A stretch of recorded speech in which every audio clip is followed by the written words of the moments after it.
Let's get real for a second, brother. Most men can hear the words coming out of a woman's mouth, but they have no idea how to hear what's actually being communicated. She'll tell you one thing with her lips, but her timing, her silence, and the way she looks at you will be saying something completely different. And if you can't read that contrast, you'll spend years thinking women are mysterious, when really the patterns are painfully consistent. You're not lost, you're just decoding the wrong language.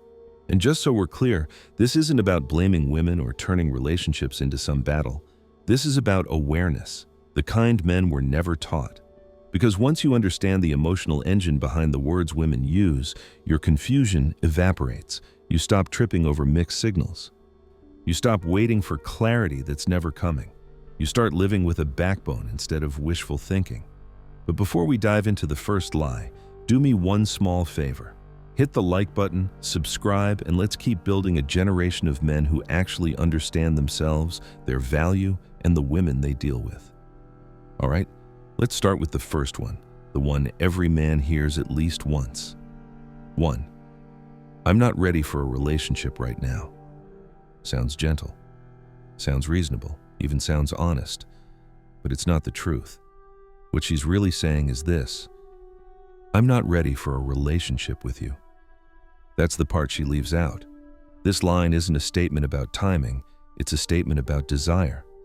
She's not telling you she needs to heal or focus on herself or work on her goals. She's telling you, the man I actually want hasn't chosen me, and you're the emotional backup that fills the silence. Most guys hear it and think, if I'm patient, she'll come around. No, brother, if she wanted you, she wouldn't need time.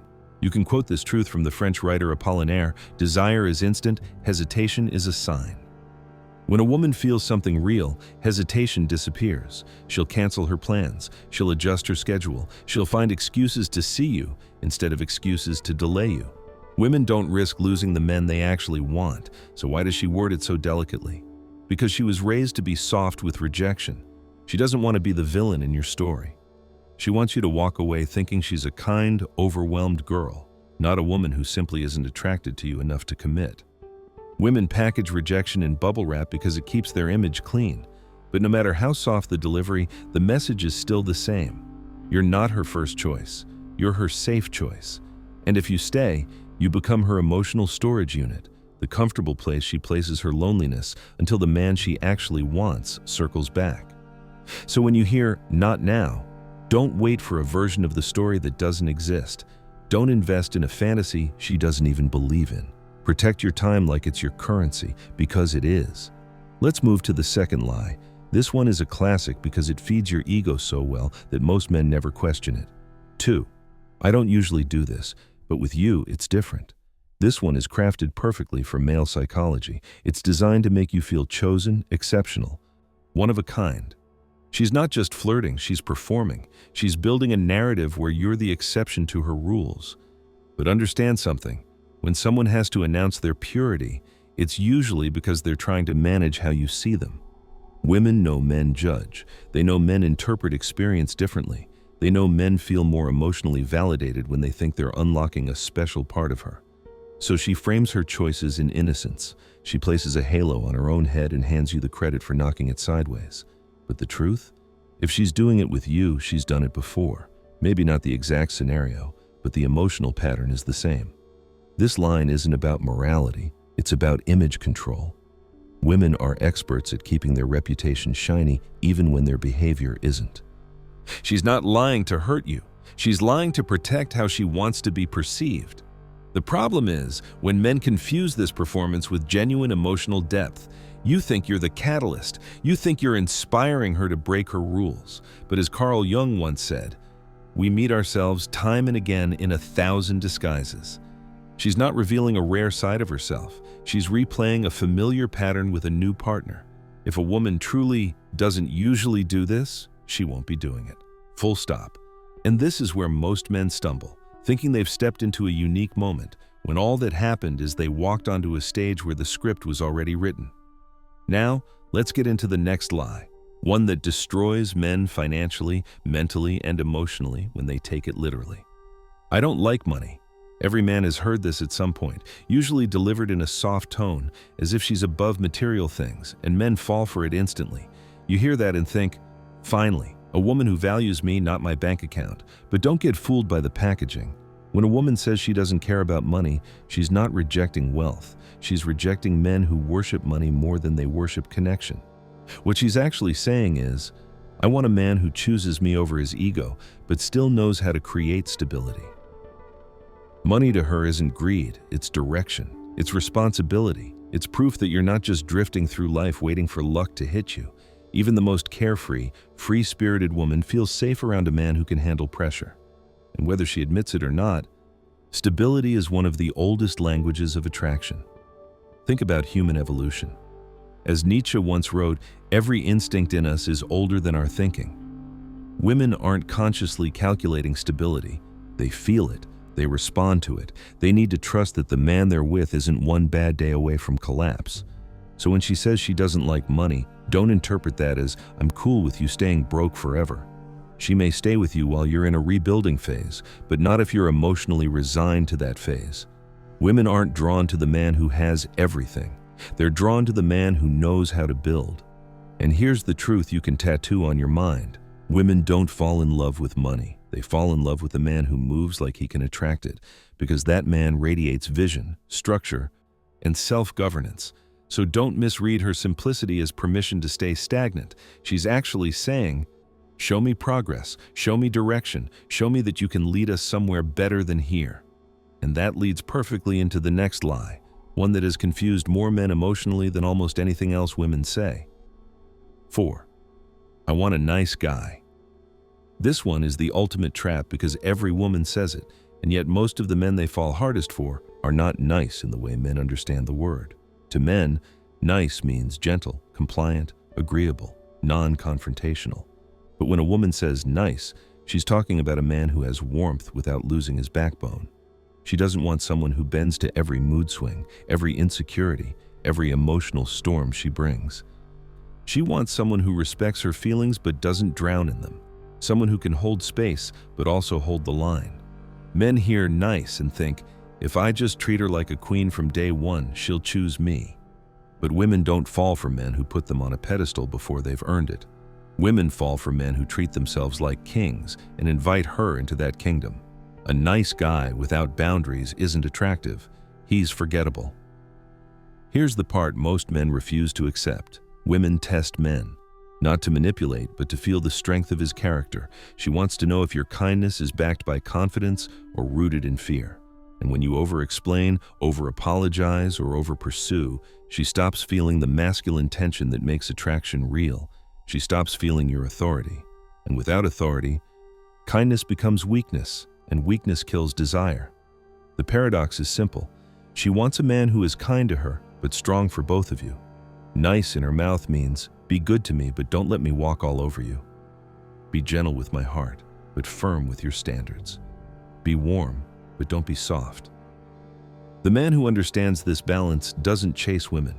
He becomes the center of gravity they naturally move toward.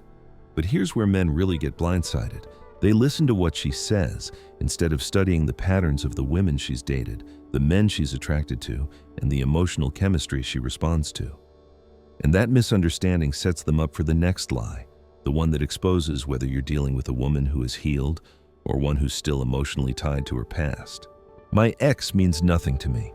Men hear this and immediately breathe a sigh of relief. They think, good, clean slate, fresh start. But slow down, brother. Human emotions don't disappear just because someone declares them gone. Feelings don't vanish. They just get buried. Sometimes deep, sometimes shallow, but they're still there, quietly shaping her reactions, her triggers, her fears, and her choices.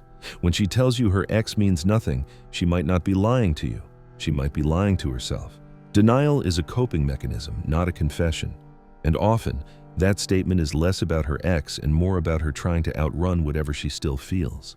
It could be anger, it could be guilt, it could be hurt, or it could be the simple desire to not look weak in front of you.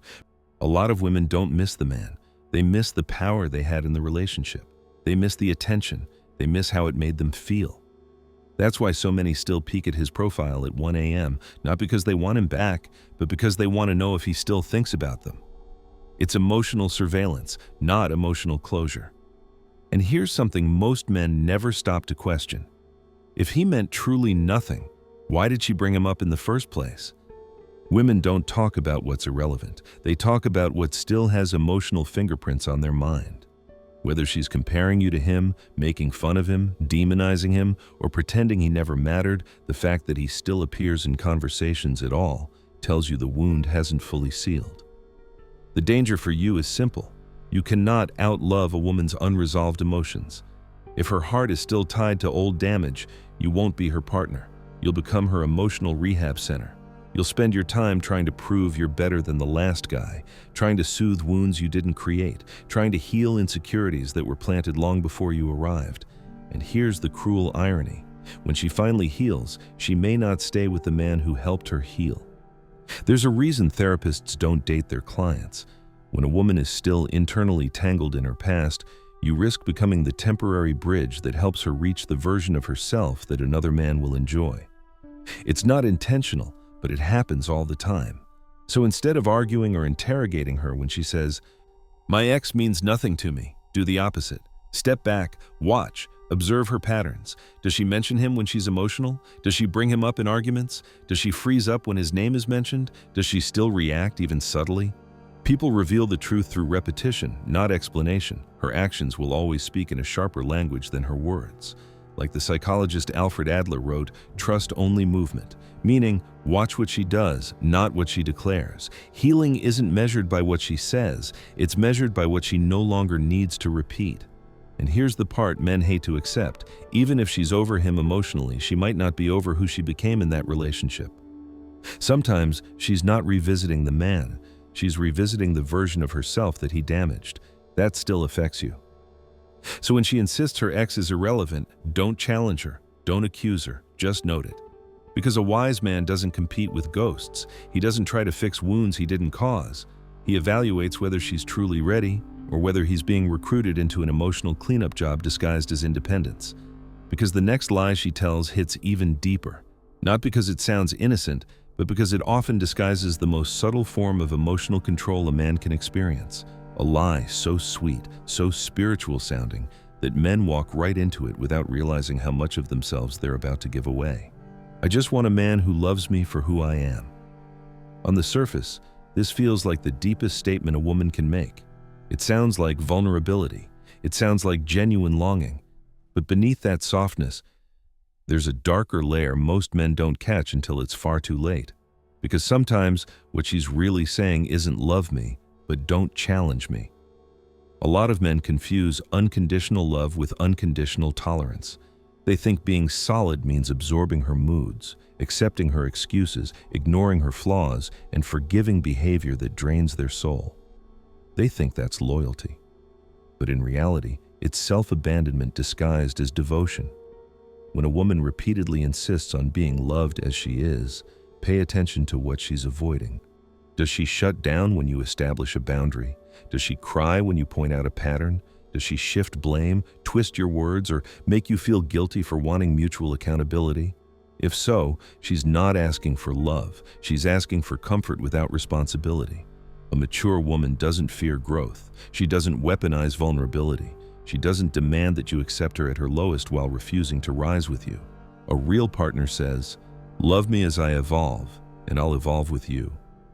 But the manipulative version says, "Don't question me, don't ask me to improve, don't hold me accountable."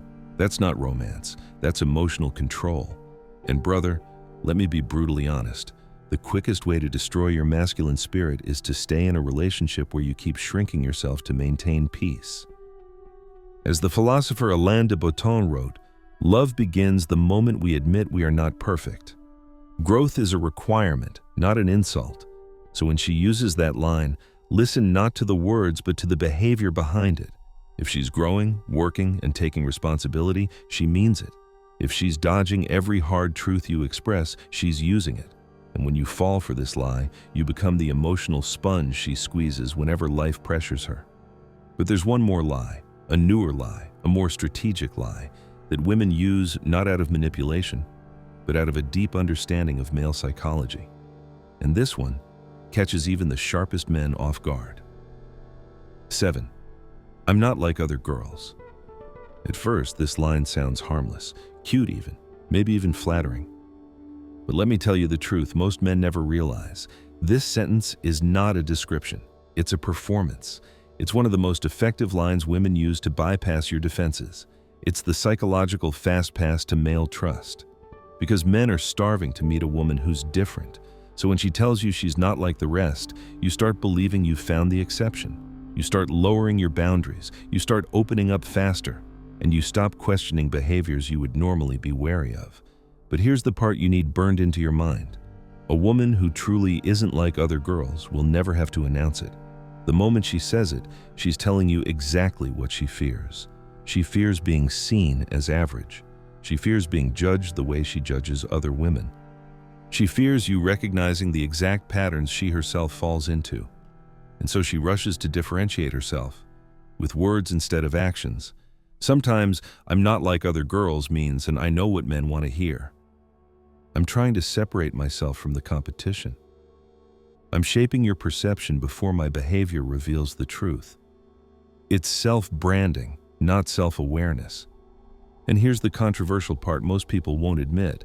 Women who say this line often end up behaving exactly like the women they deny being similar to, just wrapped in a quieter, more strategic presentation. The difference isn't in their character, it's in their marketing.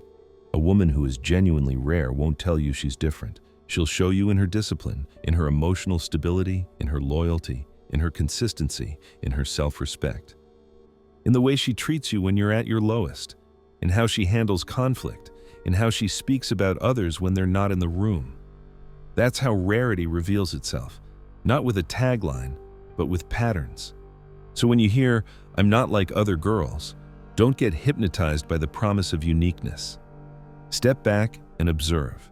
See if her actions match the identity she's selling, because if not, you're not dealing with a rare woman. You're dealing with a woman who knows how to imitate rarity. And now, brother, here's the part that ties all 7 lies together. Women aren't the enemy, but their words can be misleading if you don't know how to read the emotional reality underneath. A wise man doesn't debate, he doesn't overthink, he doesn't cling, he observes, he sees the truth without needing it spoken, and he chooses accordingly. If this video opened your eyes, drop a comment. Tell me which of these lies you've heard before and what you learned from them. And before you go, hit like, subscribe, and stay connected. Let's keep building men who don't just love, but lead. Who don't just react, but respond with purpose. Who don't just listen to words, but see the truth behind them. Remember this, your silence, your standards, and your self-control will protect you far more than any romantic promise ever will.